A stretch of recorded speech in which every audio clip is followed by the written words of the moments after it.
That's the gosh darn rock. Hey yo, I'm trying, I ain't lying, and hosting this will be Brian. He posting like Kobe Bryant, he flying to see the pilot. Hit the hezzy, we got Jesse, opinions get kinda messy. A fan of out of letties, from football to racing jet skis. This is Pass the Rock, don't stop the shot clock. Pass the slap shot, come on, now let's talk. Pass the rock.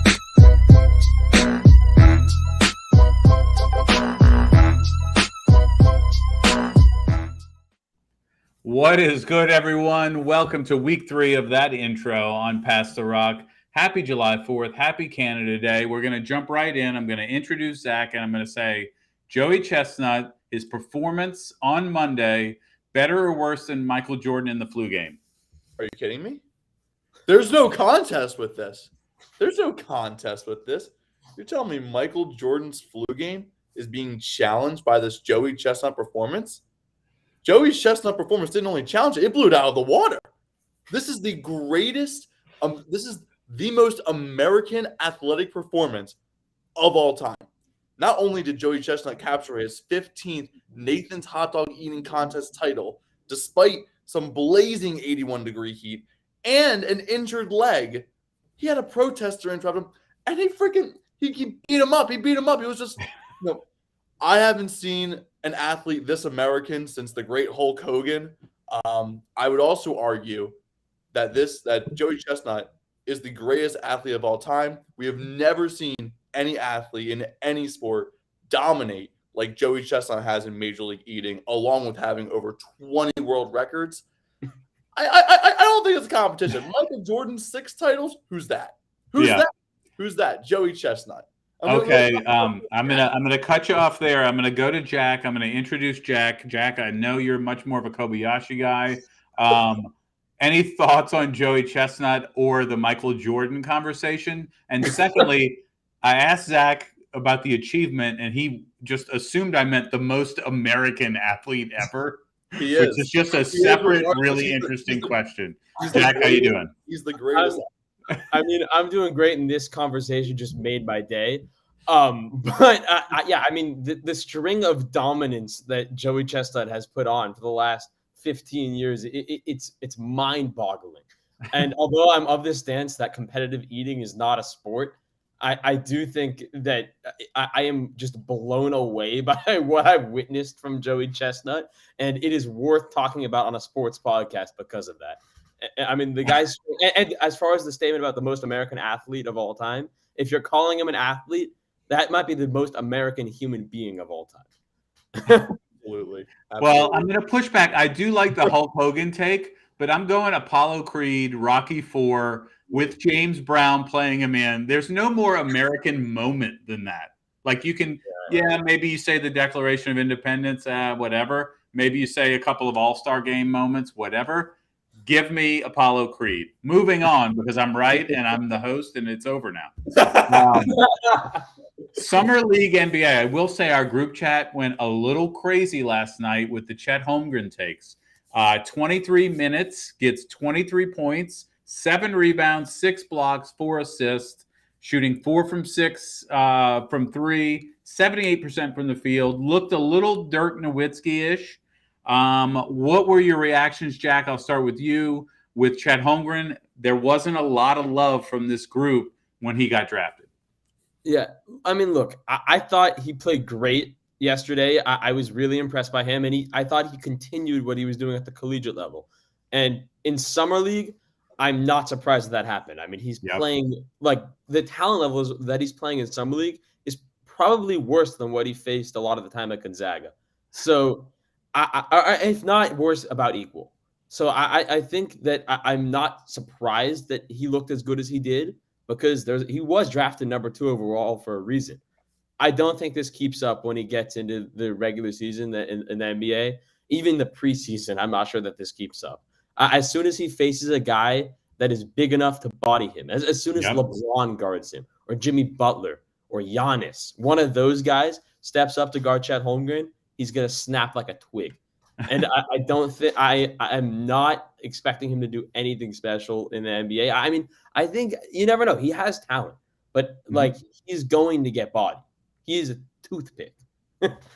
I don't know. I mean, he may not end up in the paint too much if he's a Dirk Nowitzki, if that's who he patterns his game after. But going to Uzak, what do we think of Chet? And let's remember, Zion almost killed a guy on his first summer league game 2 years ago, and then hasn't played that much since. Yeah, I mean, I feel like, look, I'm not the biggest Chet Holmgren fan. I don't like how cocky and confident he was, pre-draft, during the draft process, and now post-draft, he's still staying the same way. Good for him having an attitude like that. I mean, it's definitely an X factor, if it works out for him. But I mean, the guy is literally a twig, and Summer League has definitely shown glimpses of players. What we think is overperforming is actually just their acute value. I mean, Ben Simmons was shooting threes in Summer League. How many threes has he hit since he actually joined the league? Like three threes. I saw one live by chance, but that's a whole other story. Furkan Korkmaz, another Sixer, because I'm a Sixers fan. He dropped 40 points in a Summer League game. 40 points. Furkan Korkmaz is like the eighth guy off, like he's the eighth man. If that at best. So Chet Holmgren, great performance. I mean, we're not talking about Nikola Jovic's performance, enough for the Heat as well. He had a great performance for the Heat Summer League team. But neither performance means that they're going to be doing well in the regular season. I mean, to be fair, if Chet averages, anywhere close to this in the regular season, he should be Rookie of the Year. But I mean, there's no evidence right now. Nothing like it. It really is amazing how the NBA has built up Summer League to be a thing that gets so much attention. Because let me just tell you, in the 2000s even, nobody paid attention to anything like that. So, it's interesting that it happens. He's doing it against scrubs. 12% of Summer League will make the final NBA roster, something crazy. So, but look, great performance to start out. We'll see what happens. Like you said, and Jack, you didn't even list the biggest men in the seriously in the NBA that he'll go against, a Bam Adebayo or whatever, where Embiid won't only snap him like a twig. Yeah. He will reduce him to dust. I just don't think the Thunder are dumb enough to put him against a true center. That's why I didn't say it. No. He's going to play on the outside and shoot, and that's what he's going to do. And Kings fans, going viral after winning 2 Summer League games. They think they can win 40 this year. The Kings are your quintessential preseason team. Detroit Lions win some preseason games. So do they have a chance? The West seems a lot more stacked than it was. Personally, I think they have a shot at it. I wouldn't be super confident at 40 wins, but I mean, the Kings are quietly getting better. I mean, there was some disrespect during the draft prospect for their number 4 pick. I mean, I feel like we all always count the Kings out of any conversation because they've been they've been the laughing stock of the NBA. But now, with an expanded playoff format, I mean, the West is always competitive, but they quietly improved. I could see them making a run for 40, even close to 45 wins this year. Oh wow! Yeah, I know. It sounds crazy, but we always count the Kings out. Maybe they'll surprise us this year. Maybe those King fans, they were so hyped for 40 games. I mean, I feel like this team, I mean, there's nothing, that really makes you be like, oh, I need to watch that team all the time. But I think they got a solid group over there. I think they could get 40 wins. Yeah, the problem with them getting 40 or 45 wins is that somebody has to lose those games. Who are they beating that was above them in the Western standings last year? Because not a lot of teams got worse, I think, and some teams got a lot better. So, but let's move on. Let's talk about free agency. Jack, I'll start with you. Rudy Gobert trade reaction. How shocked were you that he went to Minnesota, a team with a bona fide center already? Yeah, I mean, that was pretty wild. I mean, I read something on Instagram about it. There are 3 centers in NBA history to have a $200 million+ contract, and the Timberwolves currently have 2 of them, which is unbelievable. But that front court is going to be nasty. I mean, Gobert, Towns' biggest weakness is that he's not the greatest defender in the world. He's beyond elite offensively, but defensively, he's take it or leave it. Okay, just put the best defensive center in the NBA right next to him, and then you don't have a problem in the paint. Makes sense. So you push Towns to the 4, He's now playing more on the outside, showing off that shooting ability even more. And I think the Timberwolves look really, really good. I mean, I think this improves them a lot. From the Jazz's perspective, my God, they got a haul. I mean, Rudy Gobert is good. Don't get me wrong. He's an all-star caliber player. He's the best defensive center in the NBA. Not amazing offensively, but he's okay. But they paid for him like they were getting Jokic. Like they gave up, what was it, 4 unprotected first-round picks plus a bunch of young pieces. I mean, I was blown away by the amount that they gave up. And they're in the short term, the team definitely improves with Gobert. But the Jazz got a haul to trade him away. Yeah, so let's do an exercise here. So last year the Timberwolves were 7th in the West. So Zach, with this move, do they jump the Nuggets at 6? No, I don't think they jump anyone, honestly. Like, I get the mindset here. Let me give you one. They jump. They jump the Jazz at 5. Yes, they have to jump the Jazz at 5. They jump the Jazz at 5. All right. Do they jump the Mavericks? Potentially, I think. Potentially, maybe. I mean, And then do they jump? I'm not going to give you the Warriors, obviously, or the Suns. Do they jump the Grizzlies? No. I think they could. No. And do they jump everybody's top 4 in the West, the Pelicans? I mean, let's be real. Well, yeah, I was about to say the Pelicans could jump them. I wouldn't be surprised. But I mean, Zion's healthy. Yeah. Look, here's my big issue with this move, right? I mean, Minnesota has completely mortgaged their future. They have completely destroyed their future assets. They've gotten rid of, a lot of young pieces. I'm talking about Minnesota. Oh my goodness, I'm having a brain fart here. Minnesota's completely mortgaged their future for 2, all-star caliber centers right now. One of them, thankfully, can stretch the floor. But I mean, think about it this way, right? I mean, on defense, it's pretty much like a 4-on-5 because Cat's defense has always been hit or miss. On offense, yes, Cat can shoot, from beyond the arc, but Gobert's not great on offense. So it's like another 4-on-5. It's a very weird, both are very good on their own. It's just really weird seeing them together. So I don't think they're going to, of course, chemistry is going to be a big player into this, but we'll see how Gobert meshes with the Timberwolves, with their culture, with their style of play. But it's a really weird experiment in Minnesota right now. I can't see this team being better than some teams that, play a more traditional style of basketball. The new style of basketball has been beyond the perimeter. Yep. These guys are playing more, inside the paint, trying to, get Rudy Gobert in the paint. And then, yes, Cat can shoot, but he's still a center. He's going to be taking mid-ranges and layups. Yeah. It's a weird... I don't know. I think it might open Cat up a little bit because you have Gobert underneath. Well, and you may see him driving a lot more. Who knows? But who knows? Who knows? But I'm just saying, it's a very weird experiment. If Cat becomes, Cat already is the best 3-point shooting big in the league. For centers, he's the best 3-point shooting center.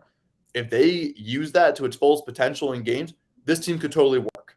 If they don't, it's going to be a really, really weird and very interesting year for Minnesota.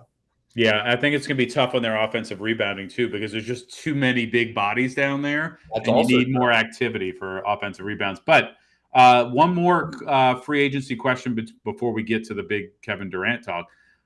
Jack, Malcolm Brogdon trade goes to the Celtics. Are they were the number 1 in the East last year. Does that help them solidify that for next year? I think so, barring a Kevin Durant trade to the Heat. If Kevin Durant gets traded to the Heat, everything I say right now goes out the window. I think they're the absolute favorites, and they're going to be insane. But if that does not happen, if Kevin Durant goes to Phoenix, stays in Brooklyn, whatever, I think the Celtics are the favorite to come out of the East again. And I know the biased 76ers fans about to come at me, but I think that the Celtics, they just won the East, and they inarguably got better with Malcolm Brogdon. I think Brogdon is one of the more underrated players in the league. He's a phenomenal shooter, a very smart offensive point guard, and he's pretty good defensively too. And now you're shifting your lineup down a little bit, right? You'll probably start Brogdon and Smart in the backcourt side by side, which I think is a very interesting pairing. You move Brown to the 3, Tatum to the 4, Robert Williams at the 5. That's a very well-rounded starting 5. That's going to be elite defensively and very good offensively. And I mean, they say defense wins championships, and I would not be surprised if they have the highest defensive efficiency rating in the NBA next season. They're going to be really, really good. All right, here's the rebuttal. Zach, tell us why the Celtics won't be the number 1 out of the East. Look, I'm not going to deny it. The Celtics, great move by the Celtics getting Malcolm Brogdon. Reports have come out saying that he'll be their 6th man. That's a great piece off the bench. No, he's projected to be their 6th man right now. And I think that's a wonderful move because their biggest weakness in this finals was their bench. It was completely atrocious late in the series. But I do think that the Sixers got a lot better this offseason. They got the right guys, the right pieces. PJ Tucker, DeAnthony Melton, and Trevlin Queen, underrated signing, from the G League MVP from last year, signing him. They're all dogs. And Embiid said that he wanted that dog mentality on his team to strengthen the team and, get them, to be more confident, more aggressive, more everything. I mean, you always need a player like that, on a championship roster. The Sixers signed 3 of them. So I'm not saying that the Sixers are going to be the favorites to exit the East. I mean, these are the Sixers. We always exit the second round. I'm fully aware of that. But I'm saying that the Sixers could give the Celtics a run for their money. And if Kevin Durant is not in the East, I can see the Sixers being, a top 2 team in the East, right up there with the Celtics. It's going to be a really, if Kevin Durant is in the West, there's going to be a really different Eastern Conference we're going to be in. If Kevin Durant's in the West, I don't know why we're even playing in the East. If he's in Phoenix, really, if he's traded to Phoenix, then the East, it's like wide open again. So, well, let's get to that. So, you hear the Suns, you hear the Raptors, you hear the Heat. I've been hearing the Pelicans. I've also been hearing maybe the Nets just keep him. And I hear the Sixers. I hear the Lakers. I hear the Clip. You hear everyone. What it looks like they want an all-star caliber player and multiple first-round picks, which, after Rudy Gobert got traded for what he got, I mean, that's not an unreasonable amount of picks and players. So where does he end up, and who of these 4 or 5, maybe 6 teams is the most realistic? Jack, we'll start with you. I mean, I think there's a couple possible options. I think the best package that they could get would be from Phoenix. I think that you do a sign and trade with DeAndre Ayton and you put in Mikal Bridges and you give them a haul of draft picks that is even more ridiculous than what the Jazz got for Gobert. And I think that is probably enough to tickle the Nets fancy if the Suns are willing to do that. Mm-hmm. But I'm not sure that the Suns are willing to give up Ayton and Bridges. If I'm the GM of the Suns, I am doing that and not even thinking twice that you're getting Kevin Durant, one of the best players in the world. But that's a lot to give up in one trade. So I wouldn't be surprised if the Suns are a little hesitant to do that. And if they are, I think a really realistic spot is Toronto. Toronto has shown that they're willing to go out and trade for those big names in the past in order to win a championship, like what they did with Kawhi. And I think that a package of like Scotty Barnes, OG Anunoby, and a buttload of picks would be enough to get it done. And I think that would be a great fit in Toronto. So Toronto, Phoenix, Zach, any other names that you want to bring up as far as a potential spot for Durant? You think of a lot of other teams that, could have a chance, but then you're like, oh, well, that team is young and developing. Oh, that team doesn't have enough picks. I like the ideas of the top 2 teams with the Suns and the Raptors. The only issue is that, the Suns are hesitant to give up Mikal Bridges, which I think totally reasonable. The Raptors are unwilling to give up Scotty Barnes, which I think is a little less reasonable, but kind of like a star for star kind of thing could happen, but they're not willing to trade him. So it seems like everyone's just kind of waiting out the value and just seeing, if Kevin Durant is still unhappy and still wants this trade, the value is going to get lower for the Nets, and they're going to be like, then they're going to get a little more desperate. Oh, we don't need this pick from you. And then, it gets a little lower, and that's like, oh, we don't need this role player from you. So I think when it comes down to it, this going to be multiple first-round picks, but it's not going to be as many as people are saying. It's going to be an all-star caliber player for sure. That has to happen. But the draft compensation might not be as much as, we've initially been led on to. Time will tell. It's going to be the waiting game. We're all going to be waiting for a while, but time will really show itself once the steal is done. Well, and it's interesting you mentioned the young up-and-coming teams. If you're a young up-and-coming team, would you do this trade? If you had the picks, you had the all-star player to do it. You're young, you're upcoming.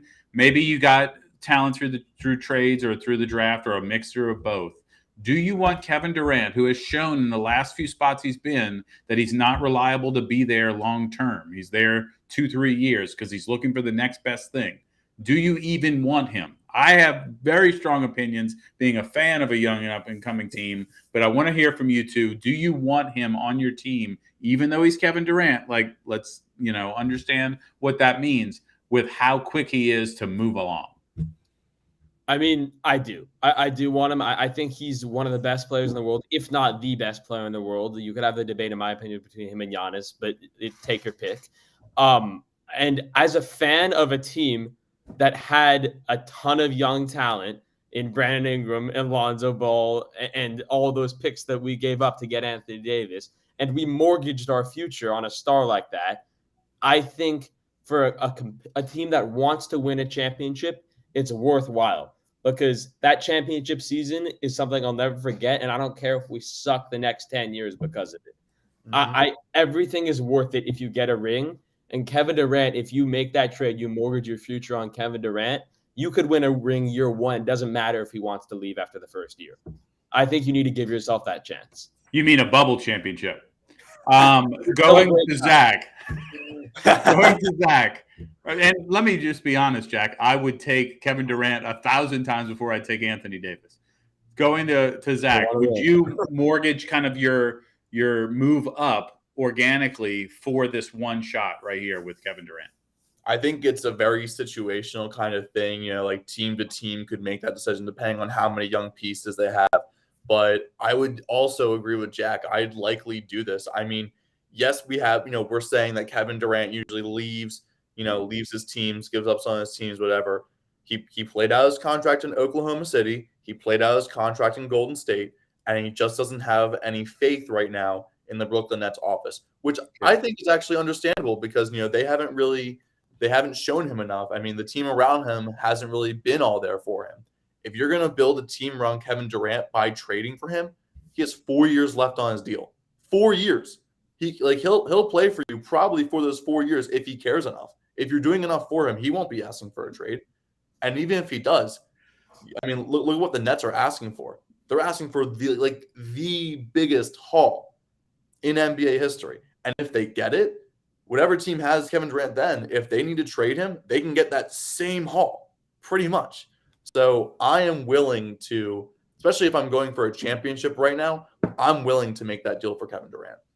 Yeah, it'll be interesting. I wouldn't give up Brandon Ingram for him because I just think that ascension is going to be a great thing to watch, and they've built such chemistry. And I learned when Chris Paul was in New Orleans with the Hornets and they traded away Tyson Chandler, they ruined any future with Chris Paul because of that. And I think that fragility of these stars and who they're playing with, when they're playing with them, is too much. I wouldn't do it. I would think about if I'm the Lakers getting rid of Anthony Davis, to work out some sort of Kyrie Irving, Kevin Durant situation. The problem is the Pelicans have all their picks, so they can't do it. But let's move on a little bit away from the NBA, get to the MLB. So huge week or huge couple weeks for the Houston Astros. Zach, are they a legitimate contender against the Yankees in the AL? Absolutely they are. I mean, there's no doubt in my mind. I mean, they just won 7 of 9 against both New York teams, the Mets and the Yankees, who everyone was calling, a few weeks ago, the best two teams in baseball. They still have the best records in their respective leagues and everything. But I mean, they're being challenged for that notion. I mean, we might not.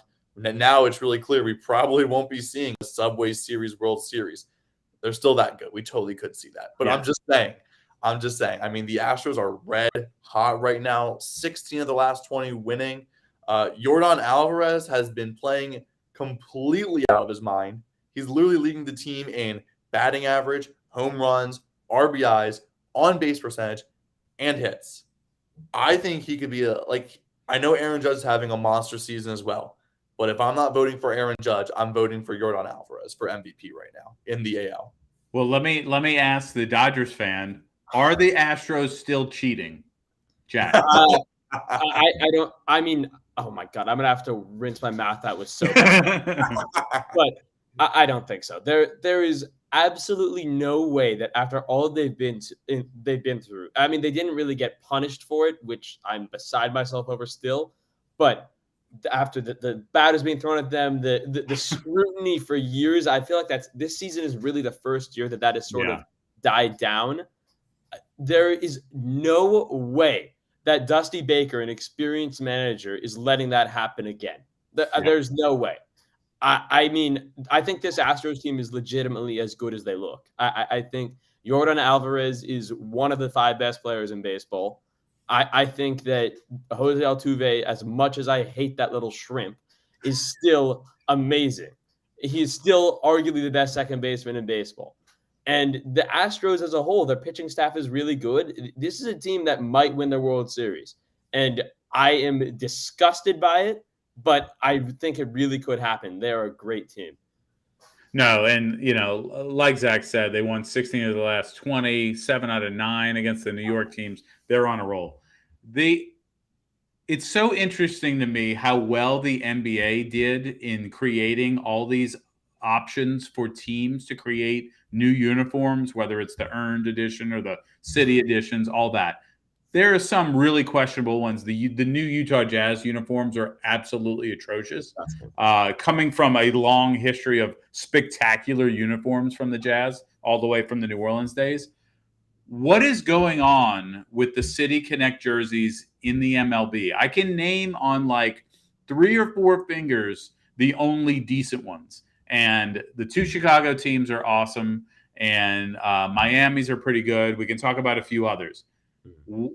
My San Diego Padres just came up with just an abomination. I realize they're trying to connect to certain Hispanic regions of the city, but it's just when you have that beautiful brown and orange, you just can't change it up. What are your thoughts on the Padres jerseys or Padres uniforms? And then what is going on? Why can't anybody nail these City Connect jerseys? Zach, go ahead. All right. I mean, I gotta agree. These City Connect jerseys for the Padres are just they're not good. They're pretty much what I would have expected Miami to do, but Miami didn't do it and actually did something that was really cool and different.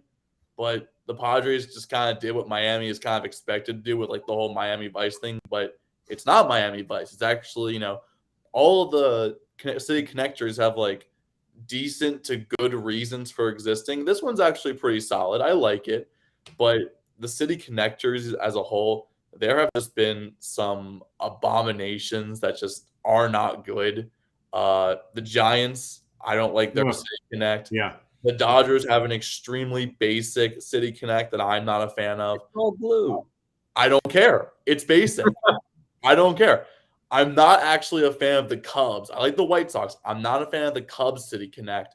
And the Angels just looks weird. The Angels one also looks weird. There are a few good ones. I like Colorado's a lot, and I also say I like Colorado's is great. I love Colorado's. I love it. But the real reason why they haven't been able to nail these City Connectors yet is because Philadelphia doesn't have one yet. It's quite simple. I was definitely waiting for that. Jack, any thoughts on the City Connect jerseys in general or uniforms in general? I actually like the Cubs just because if you go to a Cubs game, you're in Wrigleyville, and it's kind of cool that they just put it on the front. Yeah, like it's okay. It's just other than the Wrigleyville, which is like an okay moniker. Yeah, there's nothing crazy. Yeah, there's nothing special about it. You're right. Jack, any thoughts on City Connect? Who's got some good ones? Who you can't stand? I mean, like I like the concept of City Connect jerseys, and I really, really wish that like they were as cool as like the NBA City Edition jerseys. Yeah, because the NBA City Edition jerseys, I think I'm a fan of 25 out of 30. In the MLB, the ones that they've come out with so far, I literally think I love the White Sox one, and I like the Marlins one. And I don't think I am really a fan of any of the others. And I mean, the Padres one, the most recent one that we've seen, is just utterly disgusting.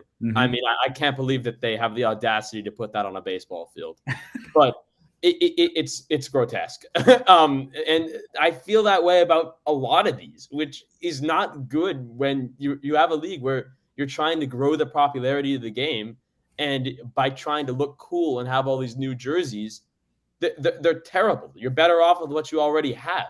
So, I mean, they really got to get their act together. I like the idea of having these alternate, really cool and flashy jerseys, but just be better. Just be better. Be better at marketing. Yeah. I did forget They're to mention doing it to sell caps and jerseys and whatever. And I'm sorry, Zach, but Colorado's disgusting. I love Colorado. I love it. It's based off their license plate. It's really cool. Yeah, no, I like the idea of the national park field. I like it. That's not it. There's one more that I forgot to mention that I'm also a big fan of. The Nationals killed theirs. The Nationals is awesome. Oh, those are cool. I like those. Those are awesome. The Nationals have great Stay Connect ones. I have to look that up. I'm not sure what that one looks like. No, you're wrong. They're great. They're great. If you're not wearing the old Expos jerseys, it's not even worth it. I know it has nothing to do with They're their awesome. city. They're cherry blossom. It's awesome. I get it. I get the connection. I don't like it. Good. I love it. It's great. All right. Well, it's time for our second video of the day.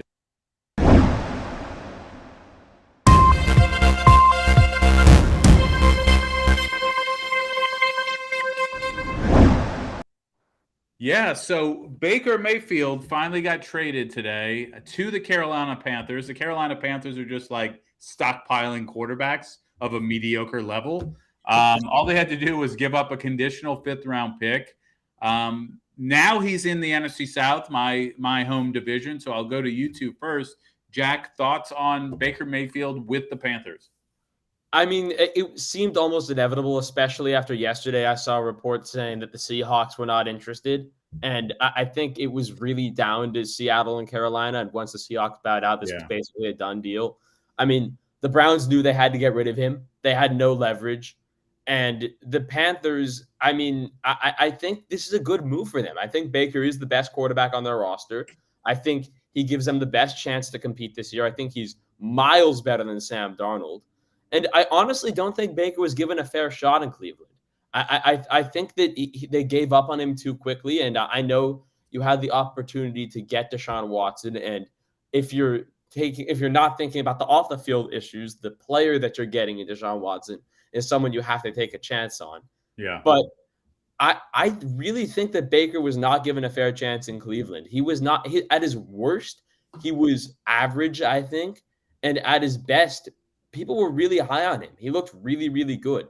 And I think a fresh start is what he really needed that. And with a new team in Carolina, there's some solid pieces there for them to build around.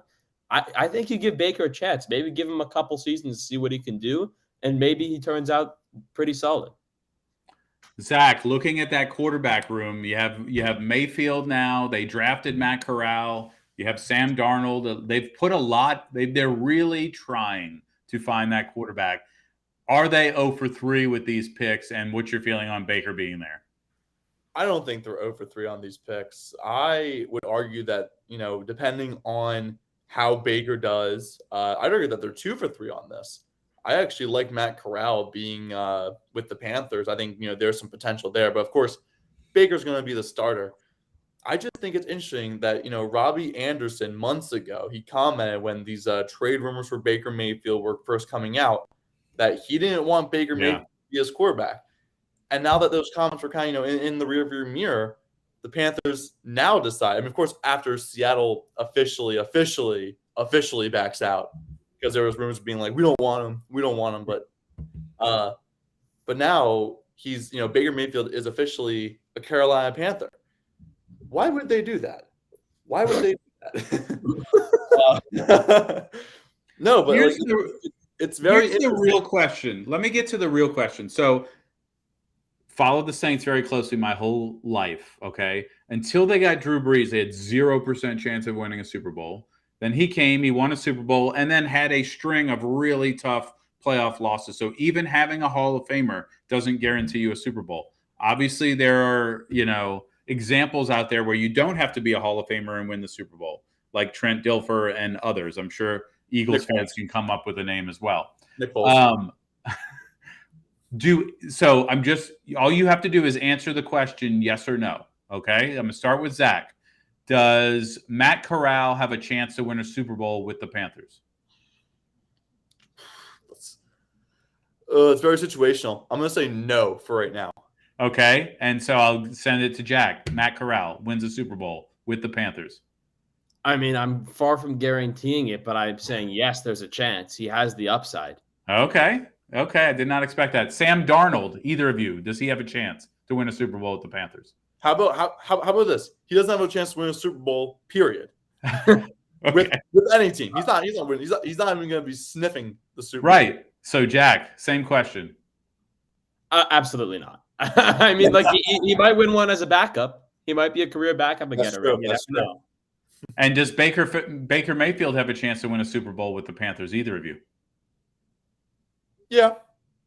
I mean, like it's not a high chance, but yeah, I think there's a chance. I mean, because that's why you trade for a quarterback, right? That's why you trade for.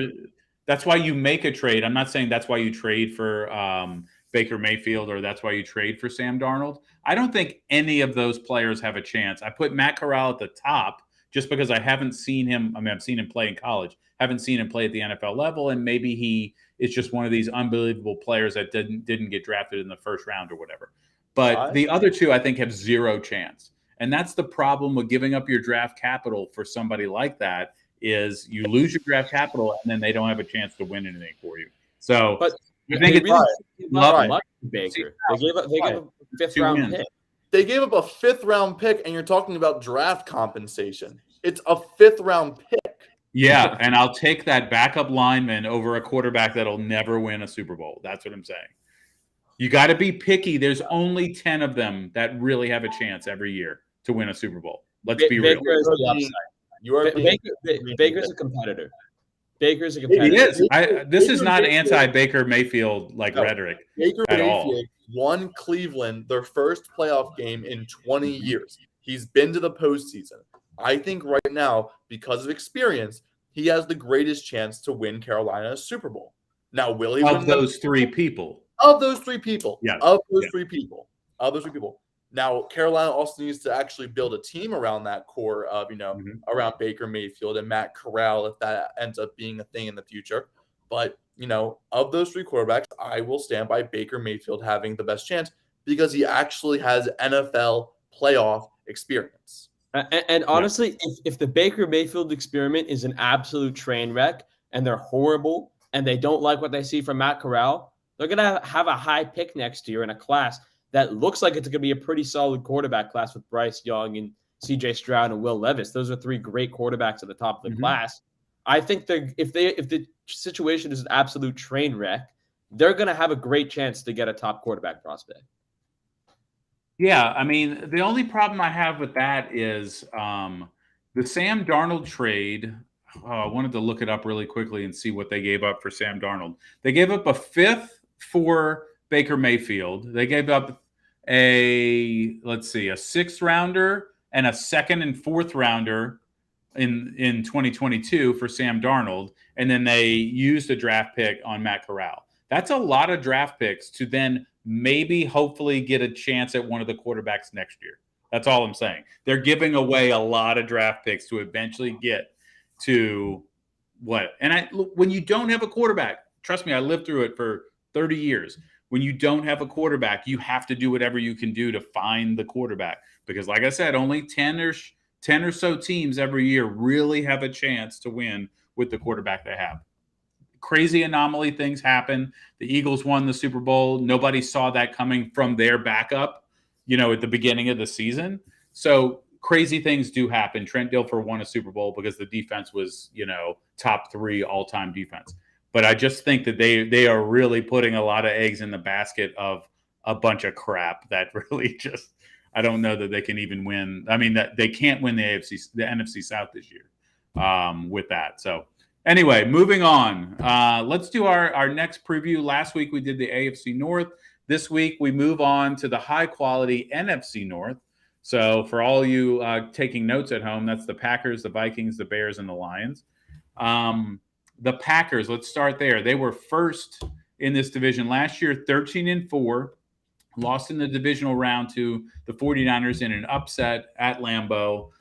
The last couple of years, I hadn't been that excited about the Packers, and they have consistently been, pretty highly ranked, number one in the NFC. But they lost Devontae Adams this year. So looking at the Packers, can they be as good as they were last year, this year? And, maybe Aaron Rodgers wasn't so motivated to come back. He comes back, and they trade Devontae Adams. So, Jack, can they be good again this year? I mean, you have Aaron Rodgers. At the end of the day, the bottom line is you have Aaron Rodgers. And when you have Aaron Rodgers, you have a great chance to be good. And especially in a division that like theirs, which we'll get to the rest of the teams in a minute. But in their division, just with Aaron Rodgers are the best team in the division. And Aaron, it doesn't matter what else is around him. The receiving core sucks, but it sucked for years outside of Adams. Rodgers put up with that his entire career. I don't think much changes. I think the Packers comfortably win the division again. Okay. Zach, I'm going to go to you with the Vikings. Second in 2021, 8-9 record. So you have a lot of questions. For me, it's mostly on offense. I think their defense is solid enough to compete, especially in this division. You have Kirk Cousins. I would say a little bit higher than mediocre is the way he's played. And then you have Dalvin Cook and then Justin Jefferson, Adam Thielen. If you're going to run this offense, okay, do you run it through Dalvin Cook or do you run it through the passing game with Kirk Cousins and those wide receivers? To me, it ultimately falls on how healthy Dalvin Cook is because he's going to be my first option every time. I mean, Justin Jefferson, very talented wide receiver. You could already argue he's a top 10 wide receiver in the league, if not higher. But, I mean, this is a Vikings offense. I mean, it's Kirk Cousins. Yeah. We're not talking about a quarterback we can put a little more faith in. I put more faith in Jalen Hurts right now than Kirk Cousins. And I don't think that's really a bold take anymore. I think that's like a pretty average take that we can put more faith in Jalen Hurts than Kirk Cousins. I'm not a huge believer in Kirk Cousins, so I'm running it through Dalvin Cook. As long as he's healthy, it's going through Dalvin Cook. Kirk Cousins should be a top 8 quarterback in fantasy with these weapons. Like the weapons I just listed, I didn't even talk about Irv Smith at tight end if he can stay healthy. He should be top 8, and no one would draft him within the first 12, I don't think. No. Looking at the Bears, 6-11 last year, third place. Jack, going back to you, it's kind of Justin Fields or bust for this team, I think. They gave away a bunch of free agents and made some trades with their defensive side. So they're not putting a lot of strength on that side. Can Justin Fields step up? Does he have enough weapons to make something happen in Chicago? It's going to be really tough. I mean, the Bears have not done a lot to help him this offseason. They've probably made his life harder. The only thing that they've done that I've really liked, and as a bit of an NFL coaching nerd, this made me very happy. I thought they had a home run with their hire of Matt Eberflus. I think he was the best defensive coach available, and I think that their defense, at least schematically, will be very good. And they hired Luke Getsy offensively, who comes from the Packers system. He's been under Matt LaFleur for a while, and that's an incredibly successful offense that has torched you for years. So you know how good that offense can be. If Getsy can replicate what Matt LaFleur has done up in Green Bay, I mean, the schematically, they will be sound. Like, they will be a good run team. You just need the pieces to make that happen. And that may not be this year for Chicago, but the future is looking good with that staff in place. I love that you called him Getsy. Going on to Detroit, the Detroit Lions, 4th in 2021, 3-13-1, very much a Detroit kind of season.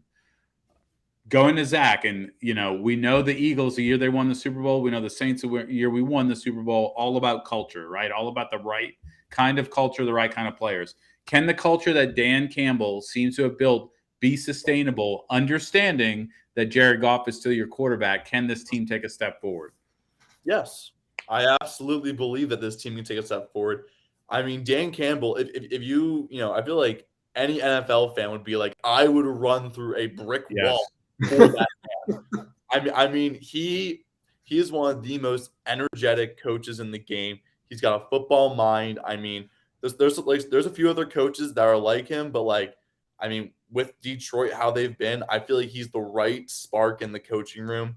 I mean, of course, he was a very raw coaching prospect. It's going to be a year by year learning process for him, but I mean, it can only go up from year one, and I think they're going to take a step forward.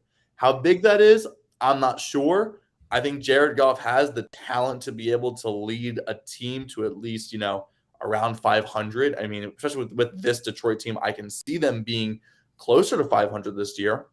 I wouldn't put him into contention of anything. I mean, this is still Detroit we're talking about, but this culture is definitely sustainable, and I like the Lions coming into 2022. Yeah, I love Dan Campbell. I think he's very much like Mike Tomlin was when he was a young coach, where, they do the interviews as he's going off the field at halftime, and he's just like got you pumped up sitting on your couch, you jump up, you grab a chili dog, you sit back down. So, but, I'm really excited to see what he can do with the Lions. I wish they had done something about the quarterback position, which they did not, but he's in the room with Goff every day, so maybe he sees something there. So, Jack, back to you, and this will actually go to both of you. Over under 1.5 playoff teams from this division, the NFC North. Under. I think the only one that makes the playoffs is the Packers. I don't think anyone else is good enough, and I think that mostly comes down to quarterback play. Yeah. If Justin Fields were to take a ridiculous step forward, maybe, but I don't see that happening in year two. Kirk Cousins is not going to do it for me, and Jared Goff is not going to do it for me. So I think it's just the Packers. Okay, so Zach, going to you, 1.5 playoff teams in this division, over under. Jack says no, even though the Vikings have all those offensive weapons. What do you think? I agree with Jack. I also have zero faith in Kirk Cousins stepping up in any big moments.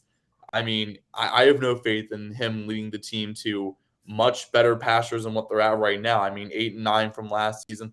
I can see them staying at 8-9 this season. The Bears, they just don't have enough. They also trade away Khalil Mack, which, which is surprisingly under the radar, but he's in LA now.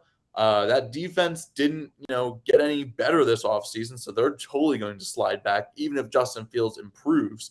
The Lions, I think, will be the big jumper this year, but I don't see them getting above 500 either.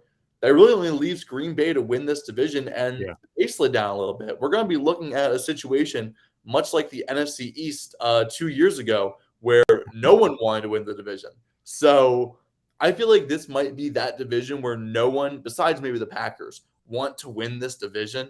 It's going to look like that in the standings. It's going to be a really interesting season for the NFC North, but yeah, there's no way another team besides Green Bay is going to make the playoffs. There's no way. I mean, I think you could add a team to the playoffs in this and say all division champions make it plus 4 wild cards, and maybe this division would only have one still. I mean, you got the Saints and the Bucks, you got the Eagles and the Cowboys, and really, let's be honest, the Commanders might have something to say about that as well. That's true. And then you got the Rams, 49ers, and Cardinals. So there's a lot of teams in the NFC, and I think it's going to be tough. I'm going to agree with you. Under. I really don't want to pick the Packers to win the division because I don't think they'll be that good. I just think the other teams are that much more terrible. If Kirk Cousins is going to step up, this has to be the year. This is the year where that you have your best chance to beat the Packers and win the division and, go on to the playoffs. Not that he's never been to the playoffs, but to really take that step up. Any discussion, or are we all just on Packers to win this thing? I don't think there's a debate. I do think there's a debate between second and third place, though. I do think that the Lions could push for second. Well, that's good. We're going to get to that question really quickly. The Packers, the only team making the playoffs, do they have a legitimate shot at the Super Bowl, Zach? No. I don't think they have a legitimate shot at the Super Bowl. I mean, we've seen these Packer teams, with or without Devontae Adams. Aaron Rodgers, he had that one Super Bowl, much like Drew Brees' career, like you mentioned earlier. Yeah. Got that one Super Bowl and then countless heartbreak, countless heartbreak season after season. 49ers have been some kind of kryptonite for him as well. Yep. And they're probably going to be back as you never know with the 49ers. They could be back. But I mean, I don't see the Packers being a true contender for the Super Bowl. I mean, you only have a few of those in the NFC right now. Pretty much like the teams that are winning the divisions minus the Packers are like the true Super Bowl contenders. Sure. I mean, I don't see the Packers being a true Super Bowl contender this year. They just don't have the amount of talent needed for me to consider them that way. Jack, any chance that they're a Super Bowl contender, and where would they fall within the 4 division champions as far as their rank? They're definitely the worst of the division champions, and I don't think they're a Super Bowl contender. I mean, I want to believe in Aaron Rodgers because he is an all-time great and he is that guy, but it's just the team is so bad around him. I mean, if they couldn't win it last year and they couldn't win it the year before, there's no way they're winning it with this roster. Especially, I mean, I think that there are some the NFC is very, very good this year. They're going to have a lot of competition in their conference, and the AFC is stacked. So you're not like, even if they somehow were to make it out of the NFC, who are you going to face in the Super Bowl? They're not going to beat the Chiefs. I don't think they're not beating the Bills, the Ravens. I mean, there's so many stacked teams around them that you can't just rely on Aaron Rodgers to win you a Super Bowl. Yeah, I do think they're on the lower end of the division champions. I don't know that they'll be worse than the NFC East champion, but we'll talk about that when we get to it. And I know Zach will have some thoughts. But in the end, the Rams are going to be there. The Bucs are going to be there. You know, I personally am not going to pick the Bucs to win the NFC South, but we'll talk about that later as well. So final standings, how does this division shake out? Zach, we'll start with you. Oh, man. Packers still on top. I can see them getting, they went 13-4. So let's say they get like 11 wins this year. I can see that. Second place, it's kind of a toss-up for me between the Vikings and the Lions. I think the Lions do make that jump to around 500, like I've been saying. Vikings going to stay as mediocre as they've ever been. So just for the sake of it, I'll say Vikings second, Lions third, and then Bears, they're going to, even if they stay 6-11, they're still the bottom. They're still the bottom for me. They lost some defensive veterans. I mean, they didn't really fill in any holes. The Bears probably going to backslide. I mean, yeah, they might be able to enter the Bryce Young sweepstakes, but I mean, it's not going to be a good year of football in Chicago. All right, Jack, moving to you. Any change to the lineup that Zach just went through? Potentially. I mean, I think 1 and 4 are easy. The Packers, I think, are easily 1, and the Bears are easily 4. I think you do get into a little bit of a debate between the Vikings and the Lions. I think that I'm the biggest Dan Campbell fan in the world. I love that guy. I love the energy that he brings and the way he motivates his team. And the Lions are pretty solid. I mean, defensively, they're pretty solid. That I love Amon-Ra St. Brown as a young receiving option. I mean, they're pretty good. And I am not a Kirk Cousins fan. I can't see myself believing in him to really do much. So I think the Lions and Vikings finish with similar records. I think they're both somewhere above 500, give or take. And I think that there's I'm gonna go safe. I'm gonna say the Vikings finish a little bit ahead, but I would not be surprised at all if the Lions finish second ahead of them. Yeah, no, I think they have a legitimate chance to do it. I just think now that I'm looking at these offensive weapons for the Vikings, I think they're definitely the second-rated team. I think they push for the playoffs and don't make it. Maybe like the 8th overall in the NFC, something like that. They could get up to 10-7. I think they're more of a 9-8, 8-9 kind of team. But I think they're better than the Lions, and I think you're right, Jack. It's easy to pick 1. It's easy to pick 4. Packers at 1, 4 is the Bears at 4.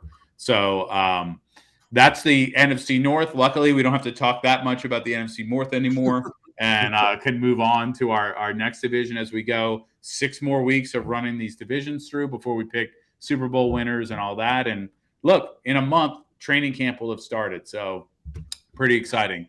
Thank you so much for being with us today, Zach and Jack, and we will see you next week. That is it for Pass the Rock this week. Stay tuned. There's going to be some more breaking news this week, especially as we wait on the Kevin Durant situation to work itself out. So have a good one.